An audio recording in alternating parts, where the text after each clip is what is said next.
Halo sahabat Alim, apa kabar? Semoga kalian selalu diberikan kesehatan dan rezeki yang melimpah oleh Sang Kuasa. Berjumpa lagi dengan saya Papa J di channel Alim, Alur Film. Nah, karena biaya hidup saya dari paket data kalian, Papa J mau ucapin terima kasih banyak kepada penonton setia Alim. Dan yang baru mampir, mohon dibantu subscribe karena sebagian penghasilan channel ini akan kita sumbangkan kepada orang-orang yang membutuhkan uluran tangan kita.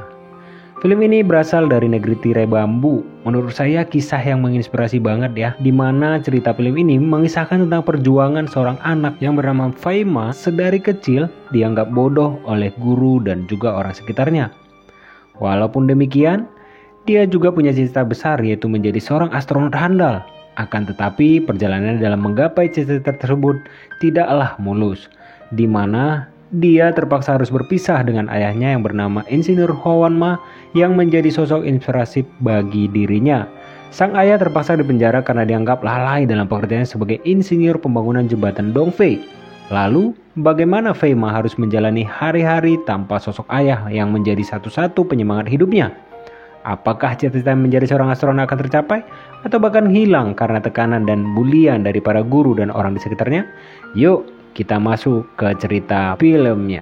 Pada saat Faima yang masih duduk di bangku TK sedang menampilkan lagu dan tarian penyambutan pembawa obor Asian Games Beijing, di mana saat itu yang sedang berlangsung. Para peserta dengan mudahnya menghafalkan gerakan tarian itu, namun berbeda dengan Faima, satu-satunya murid yang melakukan kesalahan di setiap gerakan tarian. Sang guru yang kesal dengan kesalahan yang dilakukan Faima itu segera memarahinya. Faima dianggap bodoh oleh gurunya karena sudah berulang kali latihan, namun tetap saja tidak memahami gerakan tariannya. Akhirnya, Faima ditempatkan di urutan belakang, agar ketika gerakannya berbeda dengan yang lainnya, ia tak terlihat oleh media yang sedang meliput acara pembukaan itu. Oh alah bu, bisa diajari kan pakai hati, jangan langsung dikucilkan dong. Ya Allah, begini amat ya, sabar nari. Bersamaan di acara pembukaan itu, ternyata ayah Faima yaitu Insinyur Hoanma adalah sosok pembawa obornya. Hal itu sebagai penghargaan bahwa Hoanma adalah seorang insinyur yang berhasil mengerjakan jembatan Dongfei yang sangat membantu kelancaran dan transportasi di kota itu. Faima yang ada dalam gendongan ayahnya itu sangat senang, bahagia dengan kehadiran dan hadiah dari ayahnya. Namun, di tengah kemeriahan itu, tiba-tiba jembatan Dongfei buatan Hoanma runtuh begitu saja.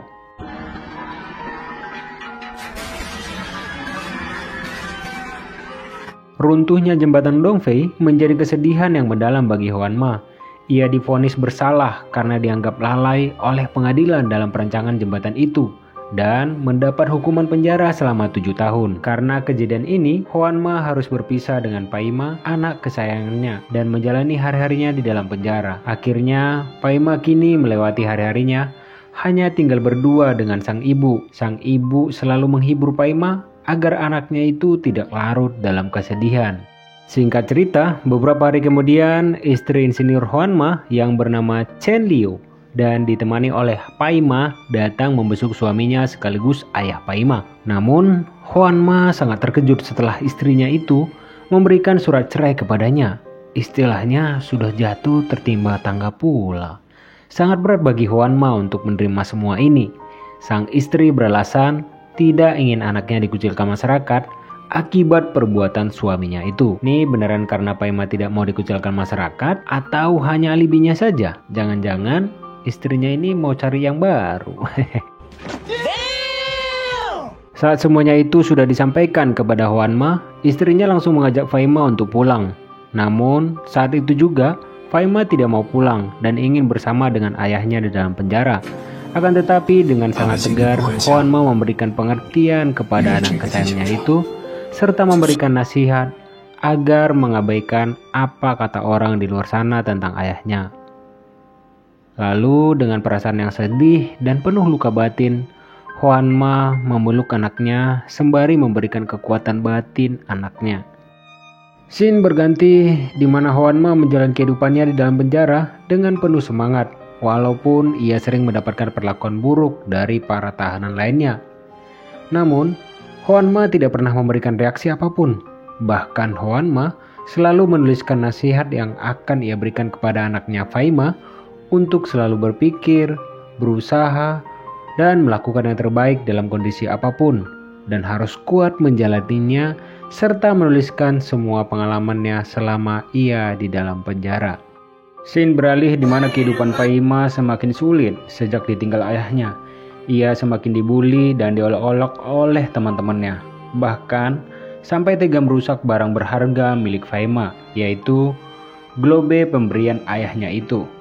Untuk menghindari olok-olokan teman-temannya, akhirnya Faima melompat ke dalam sungai. Beruntung aja Faima jago renang. Oh alah. Tak hanya itu, sesampainya di rumah, Faima malah semakin terpuruk melihat ibunya kini sudah melupakan ayahnya. Karena melihat ibunya memiliki hubungan dengan seorang pria kaya raya yang akan menjadi suami ibunya, yaitu Mr. Feng. Oh alah bu, pantasan langsung ngebet banget minta cerai. Terjawab sudah ya. Lalu kekasih ibunya itu mengatakan kepada Faima akan memberikan kehidupan yang layak kepada mereka dan akan menyekolahkan Faima ke sekolah unggulan. Modus. Nice.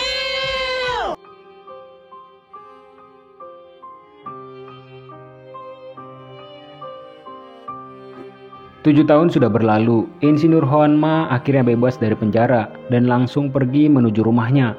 Namun ternyata, kejadian runtuhnya jembatan Dongfei tidak dapat dilupakan oleh masyarakat di kota itu. Bahkan, Huanma begitu sangat dibenci oleh masyarakat sekitar. Bahkan, mengusir Huanma dari lokasi tersebut. 当年爸爸替全院人背了黑锅。 Tak ingin memperkeruh suasana, akhirnya Huanma pun bergegas ke rumah baru mantan istrinya itu untuk bertemu dengan anak kesayangannya yang sudah lama berpisah dengannya. Namun sayangnya, Huanma belum bisa bertemu dengan anaknya karena ternyata kini tinggal di sebuah asrama sekolah unggulan di Cina. Di sela perbincangan itu, Mr. Pung bahkan mengejek Insinyur Huanma. Tetapi Insinyur Huanma sabar dan menahan diri. Dan tiba-tiba ayah tiri Faima mendapatkan panggilan telepon dari kepala sekolahnya. Dia mengatakan bahwa Faima mendapatkan peringatan akan dikeluarkan dari sekolah karena Faima berulang kali melanggar peraturan sekolah itu. Kemudian mereka bertiga pun segera bergegas menuju sekolah Faima untuk menemui kepala sekolah tersebut.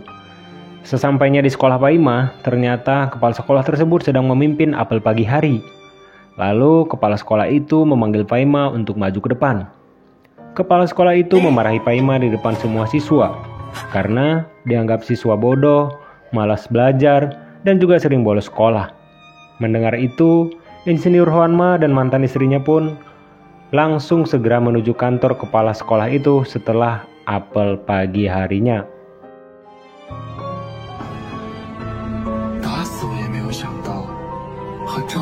Ibu Faima dan ayah tirinya memohon kepada kepala sekolah agar tidak mengeluarkan Faima dari sekolah unggulan itu.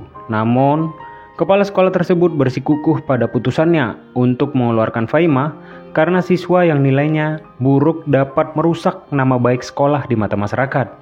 Seketika itu, Insinyur Huanma mendengar pernyataan kepala sekolah itu dan langsung menentang keras pernyataan kepala sekolah tersebut. Sebagai pelaku pendidikan, seharusnya tidak hanya mementingkan siswa berprestasi, tapi juga harus bisa mengarahkan dan memperbaiki siswa yang dianggap bermasalah dalam akademisnya. Akhirnya, amarah Huanma pun memuncak dan berdiri di halaman sekolah, disaksikan kepala sekolah dan semua guru siswa yang ada di sekolah itu, menentang kepala sekolah bahwa anaknya Faima tidak akan dikeluarkan dari sekolah itu karena Faima akan masuk peringkat 10 besar. Huanma sendiri yang akan mendidik anaknya hingga dapat mencapai peringkat teratas. Namun, kepala sekolah menganggap remeh pernyataan Huanma. Tetapi, dia tetap menerima tantangan itu dan tidak jadi mengeluarkan Faima dari sekolah itu. Singkat cerita, begitu pulang sekolah, Huanma mengajak Faima untuk pulang bersama. Awalnya tidak mudah bagi Faima untuk menerima kembali, karena merasa kecewa kepada ayahnya sebab waktu masih di penjara, tidak pernah menanyakan kabarnya dan apa yang sedang dialami Faima beberapa tahun ini. Faima terus berlari untuk menjauhi ayahnya, sampai pada akhirnya Insinyur Huanma pun kembali mengejarnya dan menemukan Faima di sisi sebuah gang kecil. Ayahnya mengerti perasaan sakit hati anaknya itu. Ia pun langsung menenangkannya dengan pelukannya, dan perlahan Paima bisa menerima kembali kehadiran ayahnya itu. Keesokan harinya, Juanma memulai langkah barunya dan ia pergi mencari kerja karena selepas dari status tahanan, ia tidak lagi mempunyai pekerjaan. Juanma mengajak Paima pergi bersamanya. Banyak perusahaan yang dijumpai dan melamar, tapi tak satu pun menerimanya sebagai karyawan. Juanma baru tersadar, mengingat statusnya sebagai mantan narapidana, pasti banyak perusahaan yang menolaknya, namun ia tetap semangat. Siang itu dia teringat dengan seseorang yang bernama Xiolu. Dulunya ia ditolak Juanma sebagai karyawannya, dan ternyata Xiolu masih menyimpan sakit hatinya atas penolakan yang pernah dilakukan Juanma kepadanya. Xiolu pun merendahkan Juanma di hadapan banyak orang, bahkan sampai merusak surat lamaran kerjanya. Akan tetapi, Juanma punya rasa sabar yang luar biasa.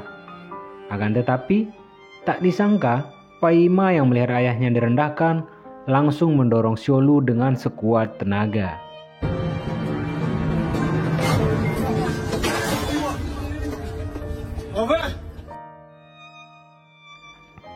Keesokan harinya, Juanma masih terus melakukan pencarian kerja dan pergi ke suatu perusahaan, di mana ternyata tempat itu adalah tempat kerja Xiolu yang kemarin merendahkannya.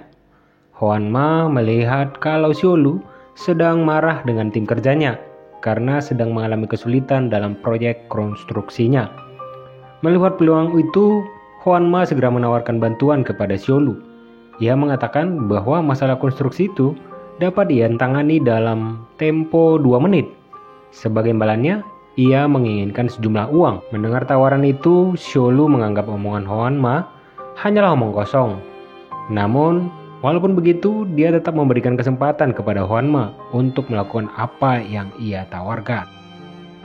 Juanma pun memulai pekerjaan konstruksi itu. Dengan pengalaman yang ia miliki, ternyata masalah konstruksi itu bisa diselesaikan dalam waktu 2 menit saja. Keberhasilan insinyur Juanma mendatangkan rezeki baginya dan memberikan sejumlah uang sesuai kesepakatan di awal. Kemudian Xiolu lantas mengajak Juanma untuk bekerja sama dalam proyek pembangunan di proyek selanjutnya. Scene berganti di mana besoknya Juanma menemui sahabatnya bernama Liu Tang. Karena sudah sangat lama tidak ketemu, Liu Tang langsung memeluk sahabatnya itu. Senang bertemu kembali dengan Juanma, dia pun mendapatkan rezeki tak terduga lagi.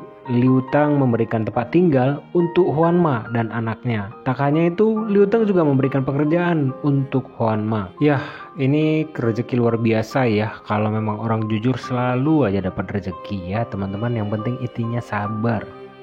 Oh my god! Wow! Di malam harinya sebelum ayahnya tidur, Paima mengatakan kepada ayahnya kalau tantangan masuk peringkat 10 besar adalah suatu hal yang mustahil baginya. Belum lagi ibunya juga mengatakan kalau ia harus masuk ke universitas unggulan. Kalau ia gagal, maka ia harus berjualan telur gulung. Ayahnya pun menanggapi dengan perkataan positif.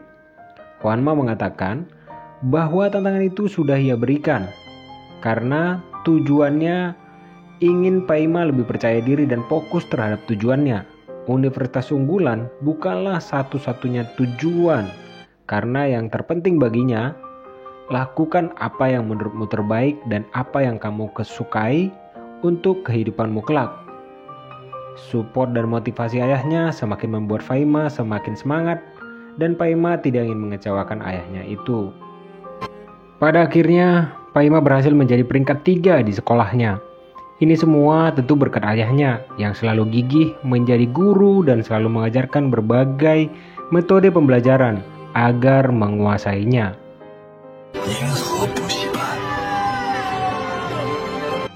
Walaupun Juanma sudah dapat kepercayaan dalam pekerjaannya, namun kebutuhan biaya hidup semakin bertambah. Ditambah permintaan Paima yang pengen hadiah PC spek tinggi, yaitu PC 586 yang tentunya cukup lumayan mahal ya. Tabungan yang dikumpulkan Juanma juga makin hari semakin menipis. Tetapi Juanma tidak menyerah begitu saja. Dia mencari uang tambahan, mulai dari donor darah, pekerja bangunan, menjual barang bekas, hingga menjual barang berharga yang ia miliki. Singkat cerita, Juanma akhirnya bisa memberikan hadiah PC 586 untuk anak kesayangannya yang sangat diimpikan oleh Paima, dan ia pun sangat gembira melihat hadiah yang diberikan ayahnya itu. Namun di tengah kegembiraan itu tiba-tiba mereka kedatangan seorang tamu tak terduga. Tamu itu adalah Miss wali kelas Paima di sekolah. Wali kelas itu mengunjungi kediaman mereka untuk memberitahukan perkembangan Paima karena sudah mulai tidak mengerjakan PR dan sering terlambat masuk sekolah. Akan tetapi Juanma menanggapi laporan wali kelasnya dengan santai. Ia juga bertanya kepada wali kelasnya, tugas apa saja yang diberikan guru kepada siswanya. Setelah mendengar penjelasan dari wali kelas itu, Insinyur Juanma pun kini menjadi mengerti mengapa banyak siswa termasuk anaknya Paima berbuat seperti itu. Menurut ayahnya, sekolah memberikan beban tugas yang sangat berat kepada siswa, dan hal itu membuat para siswa tertekan serta membuat mereka kehilangan ketertarikan pada ilmunya sendiri. Bisa juga mungkin karena kurikulumnya gonta-ganti dan ya begitulah ya. Setelah mendengar semua penjelasan dari Insinyur Juanma, kini ibu wali kelas yang bernama Gauling itu pun memahami dan memaklumi mengapa banyak siswa termasuk Paima tidak mengerjakan PR dan sering terlambat masuk sekolah. Wali kelas itu pun sangat berterima kasih kepada ayah Paima karena membantunya memahami apa yang dirasakan para siswa di sekolah dan berpamitan untuk pulang. Tetapi wali kelas dan Juanma pun terlihat kesemsem satu sama lain. Jangan deh ya, jangan. Ajak kemana kayak ini kita ya bang?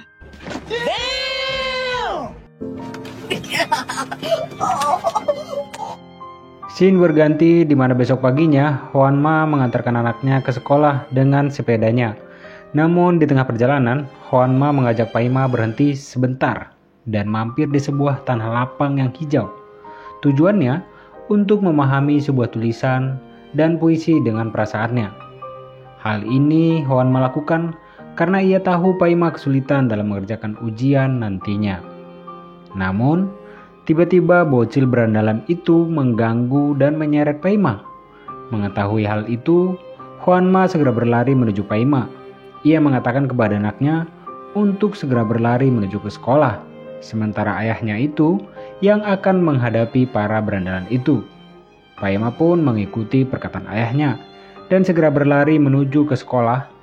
Namun, walaupun sekuat tenaga, tetap saja Paima terlambat ke sekolah.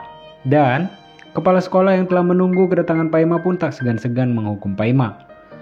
Pesawat replika buatan Paima juga dihancurkan. Tidak hanya itu, hukuman juga diberikan kepada wali kelas Paima. Dari status guru tetap, kini ditangguhkan selama 3 tahun. Sesampainya di rumah dengan wajah lesu, Paima memberitahukan kejadian di sekolah kepada ayahnya, di mana kalau dirinya dihukum, begitu juga dengan ibu wali kelasnya yang datang ke rumah waktu itu. Mendapat hukuman juga, status gurunya ditangguhkan karena dirinya. Paima sudah tak sanggup lagi untuk belajar, ia memilih untuk menyerah. Dengan wajah babak belurnya, sang ayah hanya terdiam. Dan keesokan harinya, Paima seperti biasa bersiap untuk berangkat sekolah. Ayahnya yang bangun kesiangan juga tak dibangunkannya. Hal itu Paima lakukan agar sebuah pesan yang ia tulis di kertas untuk sang ayah dibaca oleh ayahnya. Ia mengatakan kalau ia tidak akan menyerah seperti yang dilakukan ayahnya. Membaca pesan itu membuat Juanma menangis terharu karena Paima ternyata tidak akan menyerah.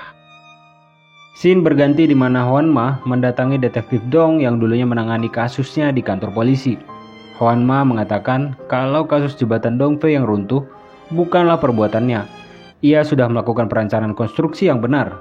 Namun, detektif Dong tak menanggapinya dengan serius. Alhasil, Juanma pun melampiaskan amarahnya ke anaknya Paima.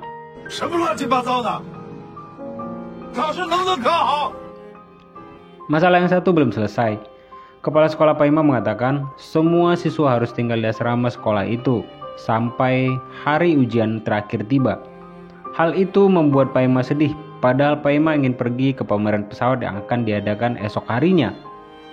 Hwanma yang selalu ada untuk mendukung anaknya pun mulai mencari cara agar anaknya bisa melihat pameran pesawat itu. Dan saat subuh, Hwanma membawa kabur Paima dari asrama sekolah itu. Pagi harinya, kepala sekolahnya pun murka karena Paima tidak berada di asrama sekolah itu.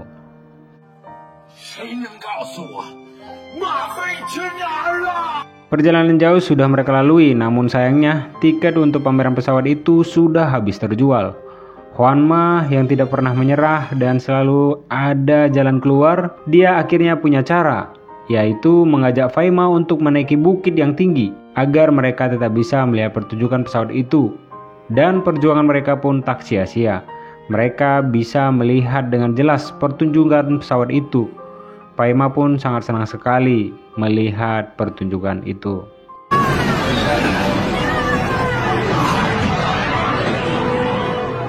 Namun saat perjalanan pulang, hujan pun turun sangat deras. Di tengah perjalanan, Paima terpisah dengan ayahnya karena memasuki bus yang berbeda saat di rest area. Mereka yang tersadar sudah terpisah pun segera turun dari bis tersebut dan mencari satu sama lain. Namun sayang, hujan yang lebat membuat daerah sekitar menjadi banjir.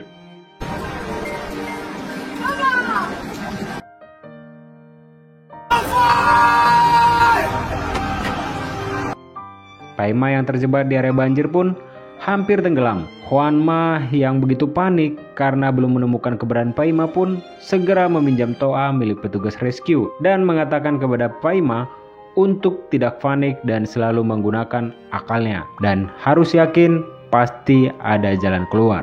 Mendengar suara ayahnya yang sebegitu kencang memanggilnya karena menggunakan toa tersebut, Paima pun tersadar ada pelampung yang tersangkut.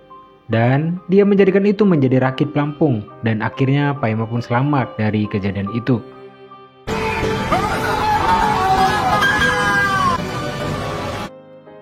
Scene berganti di mana hari itu hasil ujian dan prestasi siswa diumumkan di sekolahnya.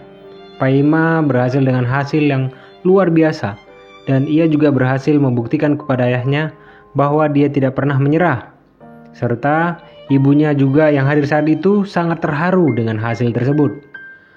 Bukan hanya itu, semua gurunya juga yang ada di sekolah itu kagum dengan keberhasilan Paima. Kini Paima sudah tumbuh dewasa. Waktu untuk melanjutkan pendidikan berikutnya sudah dekat. Suatu hari, kepala sekolah memanggil Paima ke kantornya. Ia memohon kepada Paima untuk melanjutkan pendidikannya di universitas demi menaikkan reputasi sekolahnya itu. Karena mengingat Paima adalah siswa berprestasi peringkat pertama di sekolahnya. Namun dengan tegas Paima langsung menolak tawaran itu. Ia memilih untuk melanjutkan pendidikannya di sekolah akademik penerbangan. Paima mengikuti saran dari ayahnya untuk memilih apa yang dia sukai dan apa yang ingin digapai. Singkat cerita, pada akhirnya Paima diterima di sekolah akademi penerbangan yang ia impikan selama ini. Ia memilih untuk menjadi seorang astronot di akademi penerbangan itu. Scene berganti ke masa kini, di mana Paima dan kaptennya berhasil mencapai luar angkasa. Setelah beberapa waktu di ruang angkasa, roket yang mereka awaki mengalami masalah gangguan pada transmitter, sehingga mengakibatkan gangguan kehilangan sinyal ke bumi.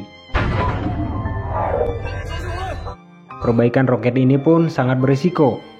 Paima awalnya mengikuti apa yang dikatakan kapten untuk pasrah karena mereka tidak akan bisa kembali ke bumi lagi.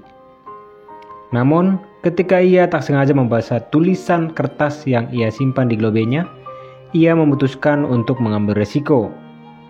Ia ingin menjadi seperti ayahnya yang pantang menyerah dan selalu bekerja keras, maka pasti ada jalan keluar. Paima pun meminta izin kepada kaptennya untuk segera keluar dari roket itu dan memperbaiki kerusakan pada transmitternya.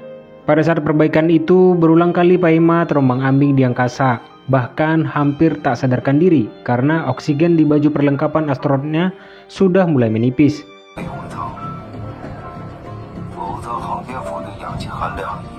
Namun, tekadnya yang kuat membuat Paima berhasil memperbaiki kerusakan itu.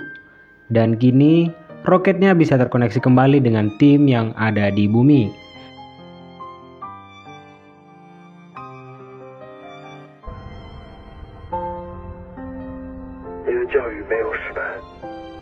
Pada akhirnya, Faima dan sang kapten pun berhasil pulang ke bumi dengan selamat.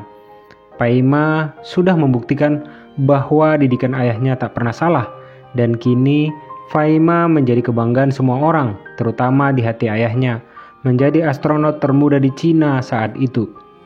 Bukan hanya itu saja, kabar baik dari ayahnya juga membuat kebahagiaan mereka semakin komplit, karena kasus runtuhnya jembatan Dongfei yang menimpa ayahnya saat itu kini sudah selesai. Huan Ma berhasil memperjuangkan nama baiknya dan menemukan pelaku yang seharusnya bertanggung jawab atas kasus itu. Dan film pun akhirnya selesai. Ending yang sangat luar biasa. Mengingatkan kembali untuk sahabat Alim agar menonton film aslinya juga ya, untuk mendukung industri perfilman. Kesimpulan yang saya ambil dari cerita film ini, tetaplah bersyukur atas segala hal dan jangan pernah berhenti melakukan kebaikan, karena kebaikan itu pasti akan selalu membawa rezeki.